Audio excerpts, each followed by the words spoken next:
All right, there we go. So we are recording. So yes, again, we have Deborah Davis and Dr. Melanie Byrd with us, and I'm going to fire up this.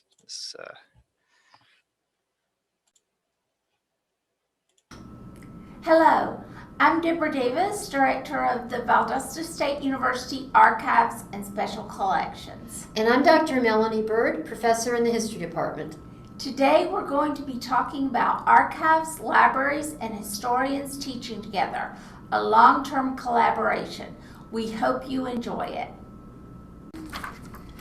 Hello, this is the mission of the Valdosta State University Archives and Special Collections. The VSU Archives and Special Collections supports the university's commitment to scholarly and creative work, enhances instructional effectiveness.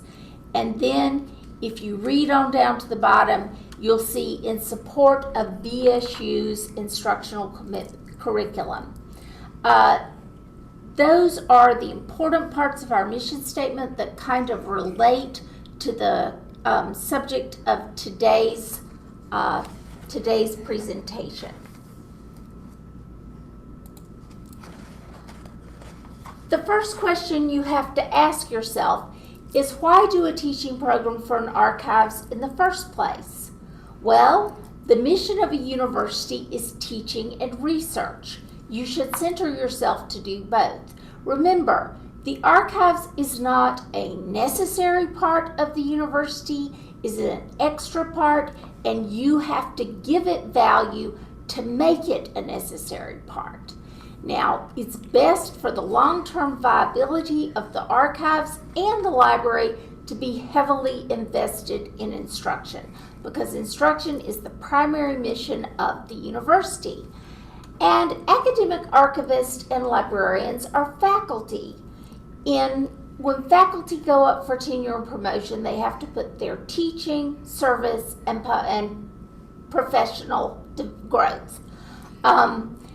When you do that, if you have teaching, faculty recognize that teaching when they are judging you on promotion and tenure committee, and they are able to understand what you do in the context of what they do. You should also stay within the academic portion of the university. That is the last place for budget cuts. It is the most important part of the university. College students need to experience this type of research and primary records, and you are especially there to give this kind of research, of exposure to primary records. Without wide archival experience, people won't contribute stuff, won't save stuff, and won't support the archives. This is helping you build your connections for the future. And the bottom line is, it is worth the work. But if you're starting a teaching program, you have a problem. How do you get them to come to you for teaching? Well, the first thing you do is you visit the faculty and you be very specific about what you can do for them. You talk about specific collections that their students could use for research. So you need to research that faculty and know what they teach. Know what their research is, if you can know that. The other thing you can do is surround the history department. When I took over the archives in 1998, back in the mid-'80s, the archives and the history department were in collaboration together. Somebody in the history department got mad at the director of the library and they quit supporting the archives. So no history professors were teaching with the archives. So what I did was I taught wherever I could for other departments and made sure that it was publicized, that people knew about it. I even went out in the schools and talked to 6th graders. Don't be proud. Offer to teach when they travel. Professors who go to conferences need something useful for their students to do. And go for the new faculty members. If the old faculty members have gotten used to teaching a certain way and can't see a place for their archives, often the new faculty members are used to working in archives for their research and can see a place for it. There's different types of teaching in the archives. There are one-shot classes for those planning archives orientations, for those planning archival research. And in the beginning, there won't be too many of that. It's kind of like bibliographic instruction or library instruction classes, only it's just related to the archives. Another type of teaching is straight library instruction with primary sources included. You may talk about books, interlibrary loan, journal articles, but you'll also talk about primary sources and your archives. Then there's longer-term course-integrated instruction, perhaps a large research project centered in the archives, and it may include several formal classes and individual meetings. For the purpose of that project, it's like co-teaching. Then there's also the internship or work project that may or may not include a research component. You'll need an orientation for training, and then you will supervise the whole work project. Often you'll report grades out to the class professor or to the archives coordinator for your students. And the last thing is 2 to 3 credit semester-long courses taught alone or co-taught. The archives is to a historian like a lab is to the scientist. We use our archives here as a teaching lab where students do experiential learning rather than just a repository of information.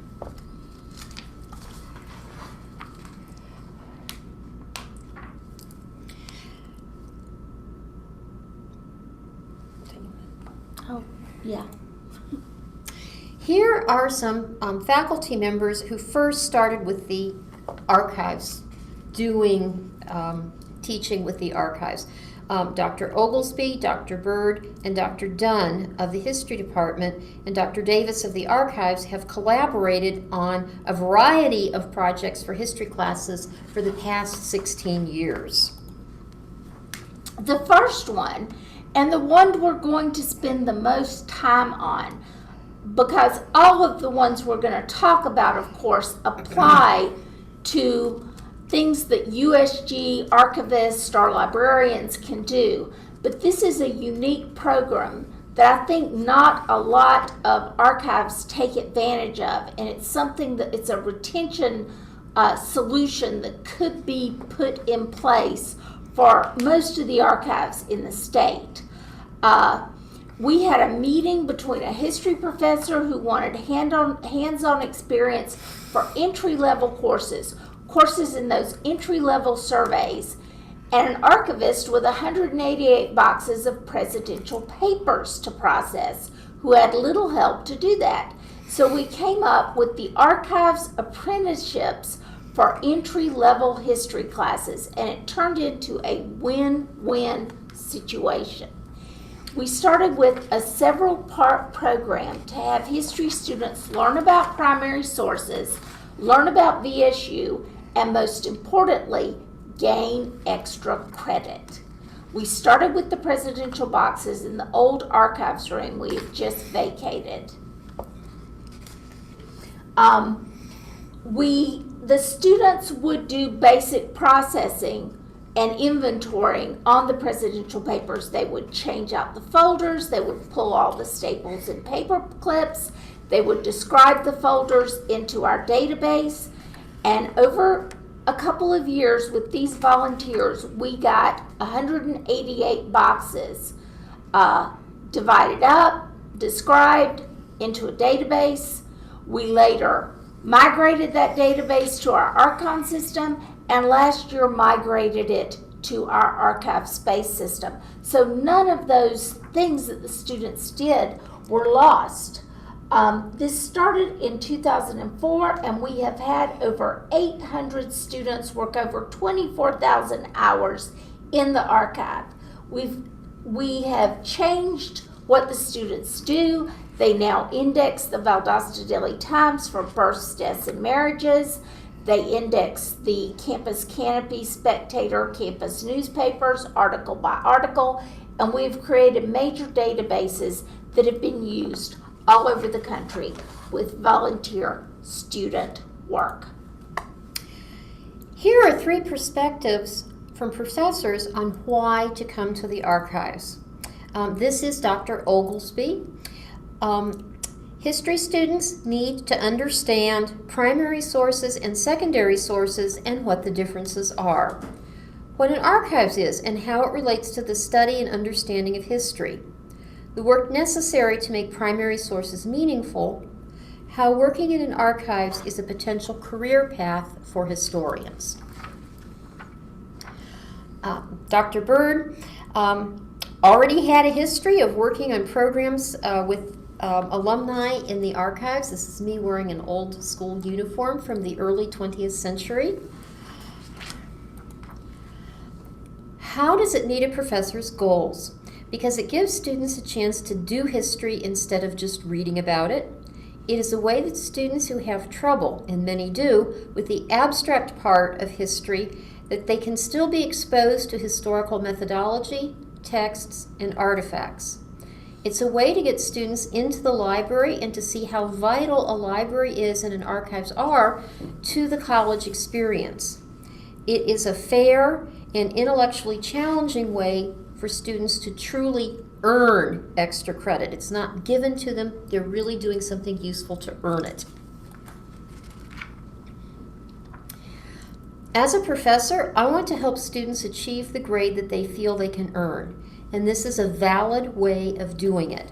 It opens their minds and it makes the past come alive. It connects them to the heritage of the campus. They see the school as a history and a culture.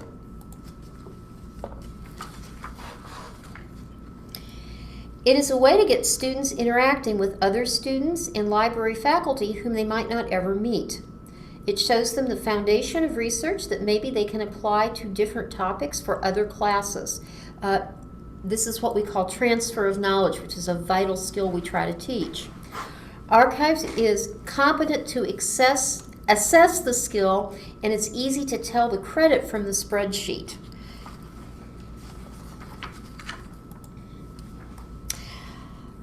This is Dr. Dunn's QEP Archives program, where he took students to an archives in the Northeast at Dickinson College in Pennsylvania, and he donated a large collection and is an active participant in the extra credit program in the History 3000. That's our basic intro methodology seminar.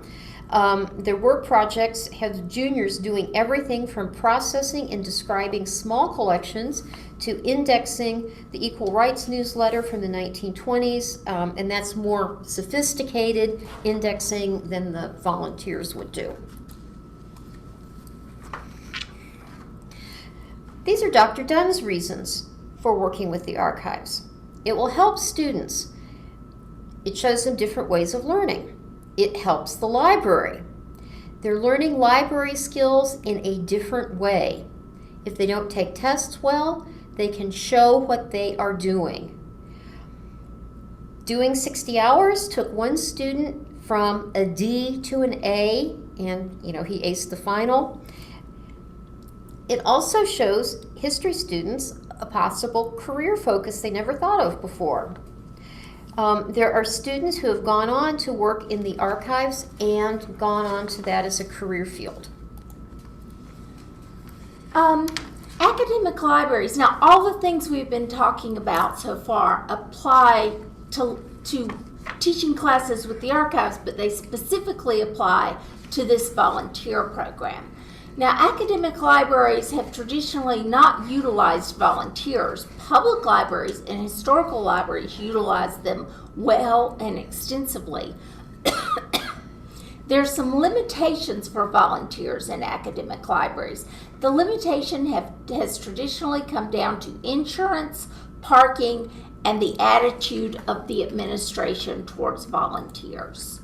But when you use students as volunteers, you bypass all of those issues. The insurance, they are covered if it's a class activity or in the library studying, and this is a class activity. The parking has already been dealt with because they're on campus.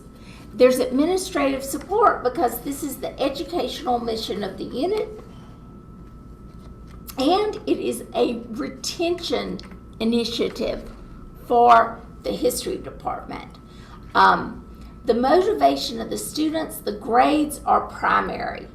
A lot of these students that come to us are poor students, but we put them to work on something that's very streamlined that they can do, and we get a good product out of it. Doing this for the good of the institution is very much a secondary thing. We do have good students come in who are interested in the archives, interested in future archives work. We have honor students that also participate in this program. So, but the grades are the primary motivation for most of the students that come in. And it intimately teaches them the nature of primary source materials. There are special considerations for the archives to adopt a program like this. For example, how will students handle the materials? Our student newspapers are fragile, so we photocopy them and have the students read the photocopies, mark up forms, and then enter things into a database. They do not work with the originals, so they can make notes and cross through articles they've already done. And another thing is, what can they do with little to no training? It takes about 15 minutes to train someone to do the indexing.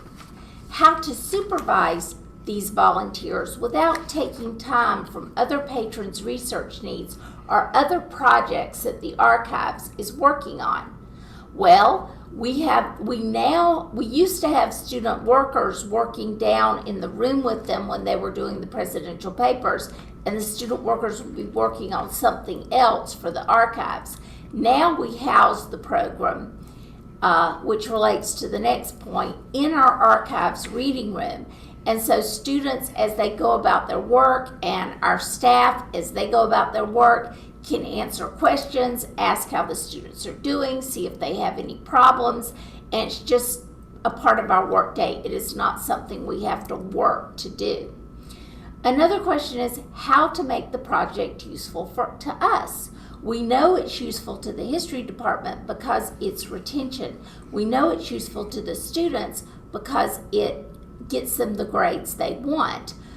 But to make it useful for us, we have to pick projects that that are good to have done, that are simple, but that we otherwise couldn't afford to do.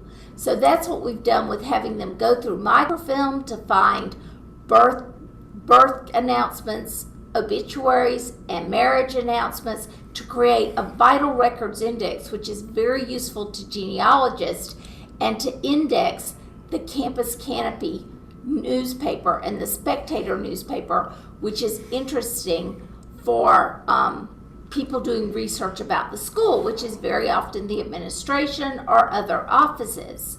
Now, we currently have a lot of the newspapers digitized, but the index is still more useful than in-text searching of digitized items, because the index actually tells you what the article is about. And you can copy and paste the date of the article into our place where the where the scanned articles are, and it'll pull up that newspaper immediately. So the index is still useful even with scanned items. And then how to make sure they learn and it applies to their studies. Well, think about what they're doing. The ones that are doing the newspapers, the Campus Canopy newspapers, are reading, picking out names, picking out subjects, and writing a short summary of each article. The ones that are doing the Vital Records Index are working with microfilm. They're pulling out names. They notice the fact that in the past they wouldn't put the black deaths on the same page as the white deaths. So they're learning a lot of history. And the steps they do, like taking notes and summarizing, directly relate to any history studies that they do. And how to keep track of their time and effort, we do that by sign-in and sign-out sheets. We do that by collecting the forms that they fill out and enter into the database. We keep all that information in a spreadsheet, which we give to the teachers with their time awarded at the end of the semester. The student rewards, their grades, the future classes that they choose to take sometimes are based on whether they have this volunteer program available. No, that was Melanie's part. You talk about grades. Okay. Yes, students always come and say, what can I do to bring up my grade? And this is the best thing that they can do, and they're so happy to do it. And it also definitely is a recruitment tool for future classes. And verbal appreciation is really important because students, some of whom are very insecure, they're poor students, they're getting recognized by their professor and by the library faculty. Another thing that's important is this program leads to possible jobs in the archives. We have a hiring pool of history majors only with a 3.0 GPA who have volunteered or taken a class with us. So some of the good students will participate in this program because they want future jobs working with history materials. So this gives us exposure to a wide variety of students from which we can choose to make informed hiring decisions because we already know how hard these students will work. This is a written evaluation from a history professor, Dr. Oglesby, and you can see how detailed it is. This project, along with Ms. Deborah Davis, this presentations of the history of Valdosta State University, provides for students a look at how microhistory, history at a very local level, fits with the larger picture. Okay, this is really important historical concept here. Ms. Davis surveys the history of VSU through the progressive era into the 1980s. They get to hear and see what life was like at VSU during the Depression, World War II, and the Civil Rights Movement, for instance. By working with and contextualizing the archival sources, students come to understand something of both the art and the craft of the historian. Students work in microfilm in the university's officials' papers, such as those of the most recently retired Dr. Hugh Bailey, and at cataloging newspapers from a specified time frame. For example, although they take on the assignment obviously for extra credit, they discover and appreciate the value of hands-on learning. So they get a lot out of this. When we have students that are in American history classes, we have an extra element of this, which is a presentation on the history of the school. That obviously does not apply if they are world history or ancient history students. We've learned lessons over time. It takes planning, and more planning. Handouts, changing your schedules. For example, for those people that work during the day, we keep the archives open until 7 p.m. with student workers 2 nights a week. We have to make sure to hire enough student workers, and we can hire from among our volunteers. We've created a training manual. And we learned that orientation timing depends on the professor in the class, not on the archives. We used to announce orientations and students could volunteer to come. We did not get enough students that way. So now we go out at a time of the professor's choosing into their class for a little 15-minute presentation on this project, and it brings the students in. One thing we learned is that history is older than me unless it's really cool. But that's not too hard to do because these students are, for the most part, very young. I think we had to close the program for COVID. Obviously, we couldn't have a lot of people in the reading room. And we have a year's worth of newspapers that trace the development and growth of the COVID vaccine, that trace the election and the election violence and the controversy that we had. And I think that even though those are modern and they just lived through it, those are going to be really cool for them to index. So we're going to throw that at them in the next semester. We learned that people can't come in the last week or two of the program and get this done. So we have a rule that you have to come and sign up for the program in archives before midterm. If you don't sign up before midterm, you cannot do this program. And we have had to turn away students every semester, but we do this because we get better work from them if they start earlier. And we also learned that record keeping is constant. You have to keep up with the fact that they have to sign in and you have to record those on your spreadsheet. We also check at the end of the semester that all of their materials made it in the database. If something was done on a form but didn't make it in a database, we put it in a notebook and we give it to the next batch of students to enter. It has led to new projects and more partners. There are more professors involved, 4 to 5 professors in a given semester. And some of these professors have maybe up to 3 classes. So we have a lot more volunteer groups. We have more levels of, it's brought in more levels of students. We now have special projects for juniors and interns, as well as volunteers, and these projects are of different complexity. We're always looking for new projects that are older than me, as far as the students goes, and tying the appropriateness of the project to the student level is a key for success. For example, the freshman and sophomore volunteers work with microfilm and they work with photocopied newspapers, items that cannot be damaged. The juniors work with originals. They may be making finding aids for small collections.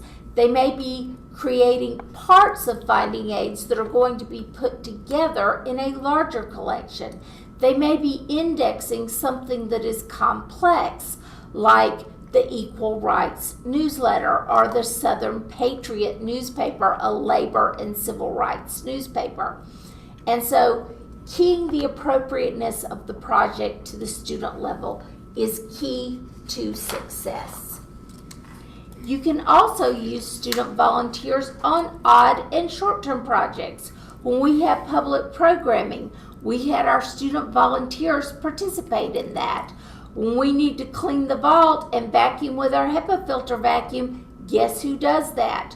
When we took in a great big collection and needed help off-site boxing it up, we called on a few of our better student volunteers.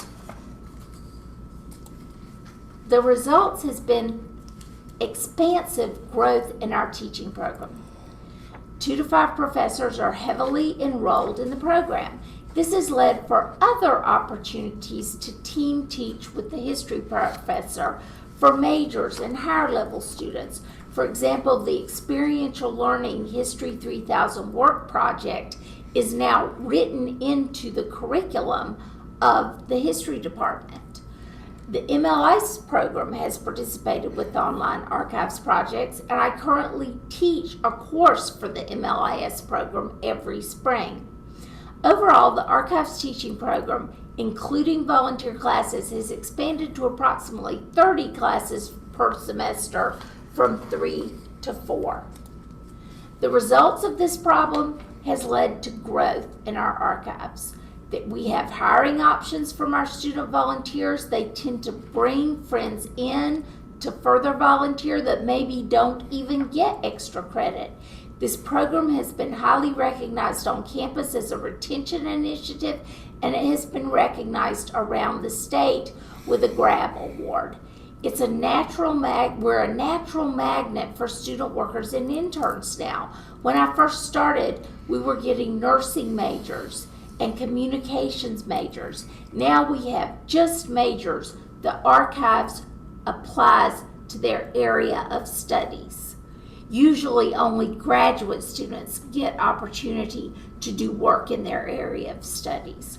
Raw work is done that we can use to process and make bigger things like big collections. We can use student processing for some of the finding aid, these big databases that we have that get used all over the place.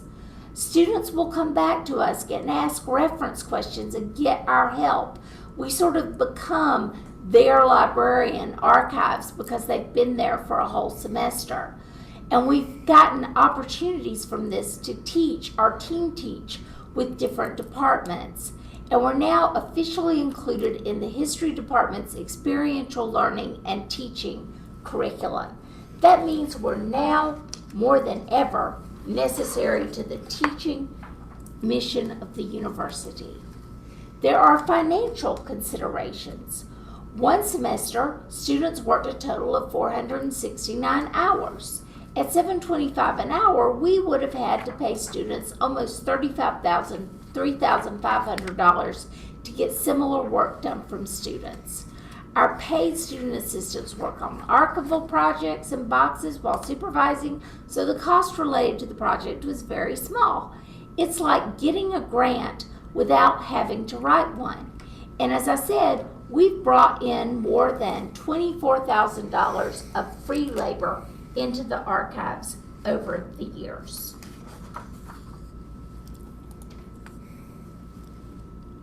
That's yours. Oh, sorry, that's mine. Let me flip. Here are some, we want to talk now about some successful other teachings about other than the volunteer program. We want to urge you to start a volunteer program, but we want to talk about our other teaching programs.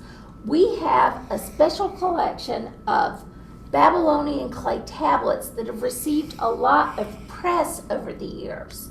They've become the cornerstone of a successful teaching presentation that is used with different departments, from history to English to actually mathematics.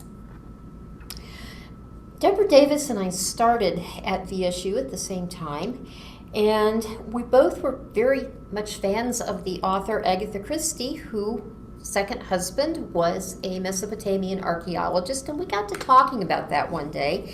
And Deborah told me, do you know we have some cuneiform tablets in our archive? And I said, no, may I see them? And that is how we started working on them and thought, hey, we can really use these and integrate these into the class. Won't it be fun for the students to see them? Well, she used to bring them around to my classes in person with the little white gloves and everything. But then when I taught a library science course on the history of books and reading and writing, that was an online course, and I said, oh, we have to scan these. And so we put them online, and that was a game changer for us. With the tablets online, we started getting requests from international Assyriologists to translate them. We went with one from UCLA and got translations, which he published, and images that we have made of our tablets and the translations are now in the International Cuneiform Digital Library Initiative database used by scholars all over the world. Any student at VSU that takes ancient history, Near Eastern history, winds up coming to the archives and learning about these tablets. This is a display of the small tablets that Deborah and I created. It's in the archives, and everybody can see them, but I'm one of the professors, definitely the history professor, who brings my classes here unfailing every semester, and sometimes 2 classes in a semester. Over COVID, unfortunately, we couldn't have the students come to the archives. So I went out to their classes, sometimes 2 or 3 times, depending on the size of the classes and how hybrid they were, and used our website, which has all this information and the images of the tablets, to teach the class. And when we evaluated it, the one thing that they said they wished was that they could actually see the tablet. So that was a loss over COVID. Because they're so fascinated that we have something that old. Okay, library instruction. This is very important to history professors. One way of teaching is to combine library instruction like book and journal research along with research in the special collections. We turn the archives into a classroom to teach a wide variety of classes. It makes a world of difference to have the students in the library learning in person how to use the library. This is a course I teach on food and world history where the students have to do a group presentation, and Deborah Davis is instructing them on all the materials that we have or can obtain for them for their projects. This is a significant handout, 10 pages, that we created for the history of food class. It covers books, journals, primary sources. When we teach, we like to have something the students can take with them to help them remember, kind of as a study tool. And we have handouts for other classes as well. We remake those handouts every semester depending on what topics the students have chosen to research. And we make those handouts together. They would be much weaker were they made only by the archivist. The subject expertise of the professor really makes these things valuable. Okay, another class that we developed is a 3-part intensive archives instruction for seniors in the history capstone class that I teach. Deborah turns the archive into a computer lab with help from the Media Center, and the students spend one day learning how to find books and how to use interlibrary loan. Another, they use journal databases and online interlibrary loan resources to get materials. And the third day, Deborah brings in abundant primary sources that we have in the library to the class, and also she shows them how to use books and primary sources that have been digitized that are online by different institutions. She has to do this because the topic is usually ancient Greek and Roman history, and so there are no archival sources that we have for that, but we do have a lot of things in print that she brings in and shows the students, and they get to work with those sources in the archives. They get started on their research, and so we really turn this into an intensive get started on your project course. And all the handouts from this change every semester depending on what topic the students have. Okay, and again, it's important that we keep those handouts updated because the students are kind of intimidated by their senior seminar and they're a little lost in their topics. When they're in class for each of these sessions, they use the computer to search, and they have to complete an exercise for each day. And that's to demonstrate so that we can assess what they learned and so that they understand that what they're learning is important and is going to be evaluated. Why this 3-day orientation is so vital to me is the capstone class, the senior seminar, is very daunting to students. And they're writing a minimum 20-page paper, and their first panic is, where are we going to find the sources for this, especially the primary sources?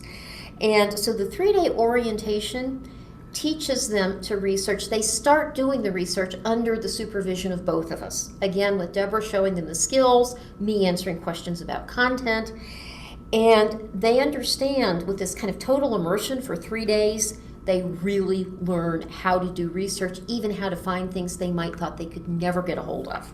Yeah, and there's a 10-page or more handout that goes with this, but they have different worksheets that they have to fill out each day. And they have to make orders for Gill Express, they have to make orders for ILL. They have to find books and find journal articles. And so at the end of this 3-day class period, and then the primary sources, they have a working bibliography for their paper that they have created with our advice and supervision.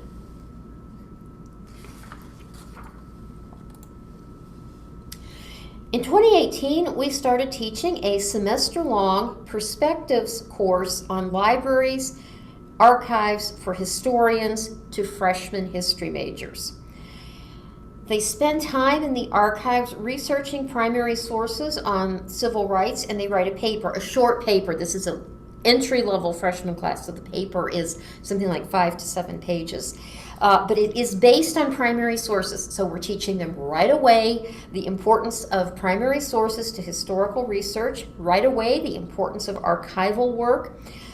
They read archive articles and history articles. They take a variety of quizzes over the materials. We have class discussions. We teach them other useful basic entry-level skills like how to take notes, how to take tests. We do a lot of the mechanical explanation of, this is the nuts and bolts of how you put a paper together. Once you found your sources, this is how you read them and analyze and interpret and contextualize them. Basically, it is how to research like a historian for freshmen that gives them, again, experiential, hands-on work in the archives. This class is offered every fall, and we team teach it. And of course, we vary it a little bit. We make improvements and adjustments each semester. And every semester we've taught it, I've wound up hiring 1 or 2 students from this class.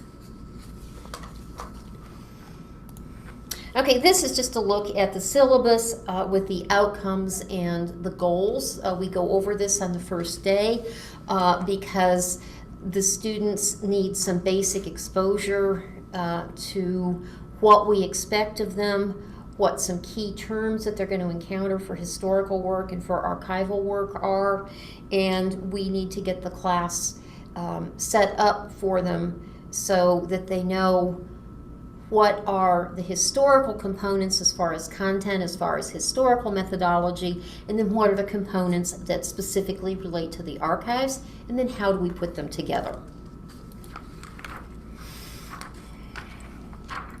Okay, we spell out what we do every day and where we meet, and this is important because some days we're in a classroom, some days we're in the library, and some days we are specifically in the archive.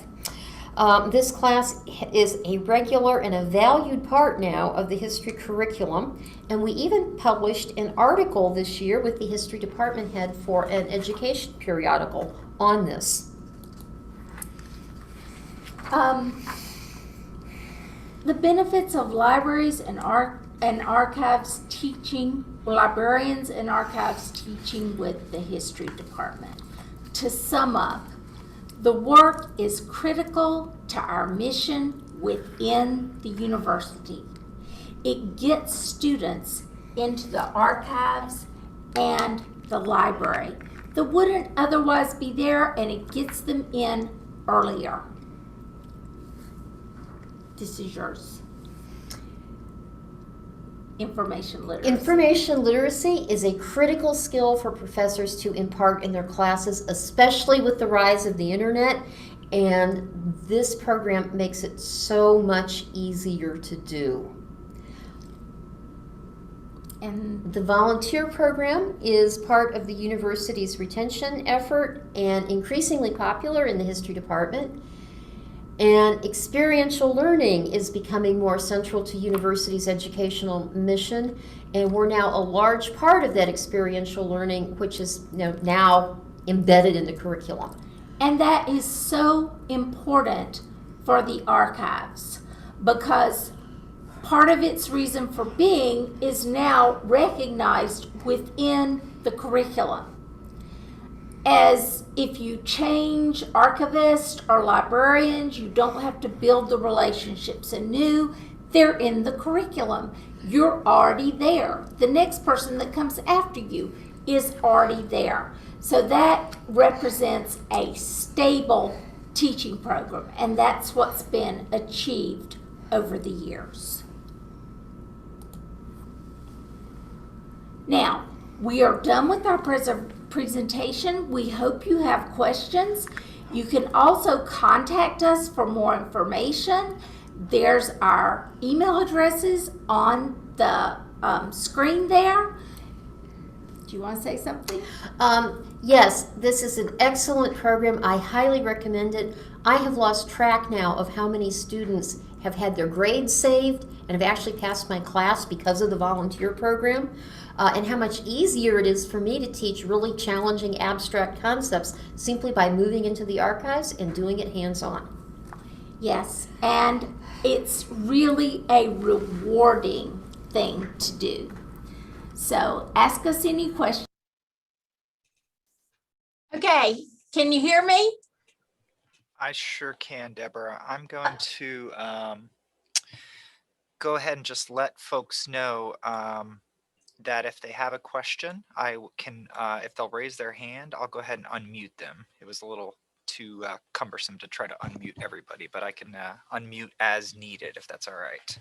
I hope a lot of you raise your hands because we would like to have a discussion now, not simply a question and answer.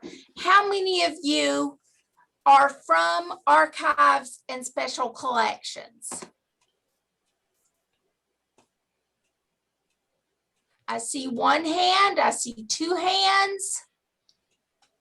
Let's see if there's more hands. Yeah, there's another one. How many of you that are in archives and special collections do teach? Please unmute those people.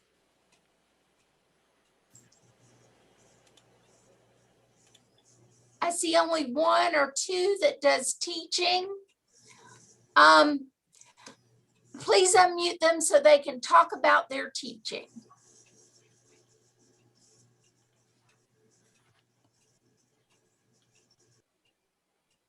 Yeah, I've got a lot of folks unmuted, so if you do want to unmute and speak, you should have that ability now. Okay, if you're unmuted, please talk. Charles Jester? Yes, ma'am. Hello. Yes, I work with archives here at Albany State University in Albany, Georgia. I assist our director here, but I do not. I'm not involved with teaching. Do you want to be? I definitely would like to learn more. I've enjoyed the information you all have shared today. It's been really awesome. I love working with archives. I love history. So I would definitely like to look further at this avenue, this area of library service. Indeed. Yes, ma'am. Well, you might start talking to the history department about what they need. Right. And since retention is such a big university commitment, I mean, it's something that the university really wants to happen. So you might talk about just a volunteer program so that they could send their students who need extra credit. You might only get 1 or 2 or 3 students a semester, but it would be a start of teaching. And then you can also go to them and say, we have some collections that you might want to include with your class. And that can be harder because teachers get set in the way that they teach things, and getting them to open that way up and get you in there can be harder.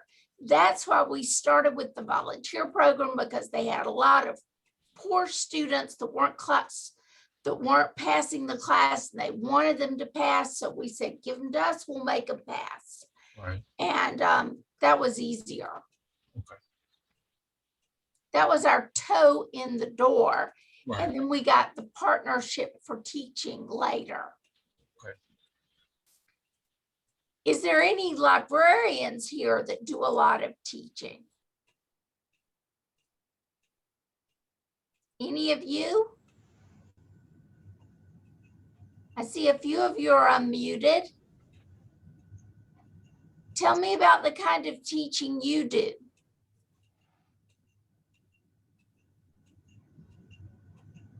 Jennifer West, Kat O'Neill. Hi, yes, I'm at Savannah State University, and I'm the technical services librarian, but I'm also in charge of the archives. So what we are looking forward to in the fall is having an archives piece in our freshman year experience classes. Oh, that's good. QEP that we are just just got finished writing. So I'm not quite sure where we're going to go with the teaching part of it yet, but that's what I have this summer to work on. That is excellent. They kind of discontinued our VSU 101 class. There wasn't a place for us in it. If they resurrect us, I'm going to be right there going, hey, don't you want the history of VSU in that class? But it hasn't been an outlet for us, but I wish it was. That's really good that you've got that. Kat O'Neill, could you tell us a little bit about your teaching?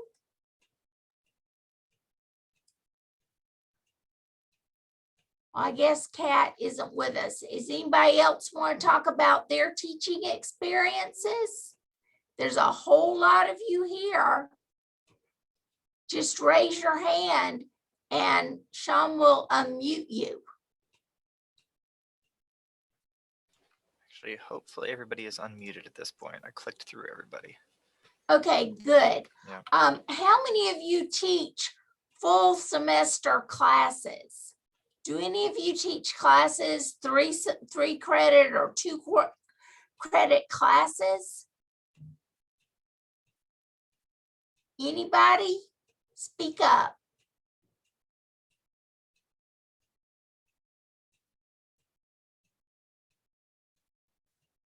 Y'all are a tough audience. Well, does anybody have any questions that they would like? If they don't want to speak up, are there any questions that you would like to ask?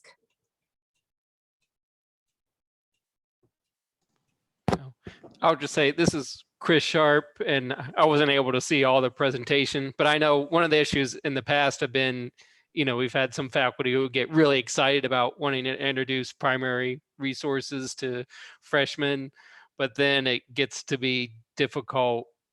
I think they didn't plan it ahead, and we're hoping to do local sources, but I think the freshmen got frustrated getting access to some of it. So I can see ideally trying to partner up with them before the semester to sources that in the archives or something we know we have access to, but I know that's always been a challenge. Yes, it is. You have to create those connections ahead of the semester. So send out like letters to the different departments that you think would be useful and kind of point out different collections that they might want to contact you about. It can be really hard. Another thing to do is actually make appointments with some of the faculty and go sit in their offices and have a discussion, or ask the department head to let you sit in on a meeting that the faculty is having, and you just take up 10 minutes of that meeting and offer them to teach them. And that helps too. Thank you for speaking up. Is there anybody else that has a question or wants to speak up or tell about their experiences?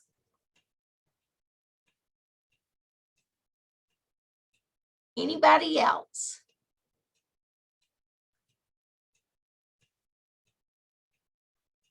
Well, I guess I can't see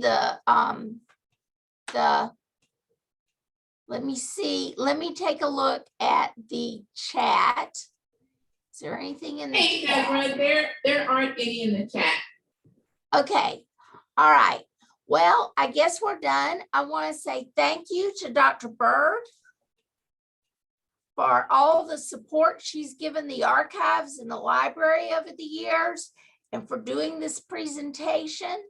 And thank y'all for coming and listening to it. And that's all.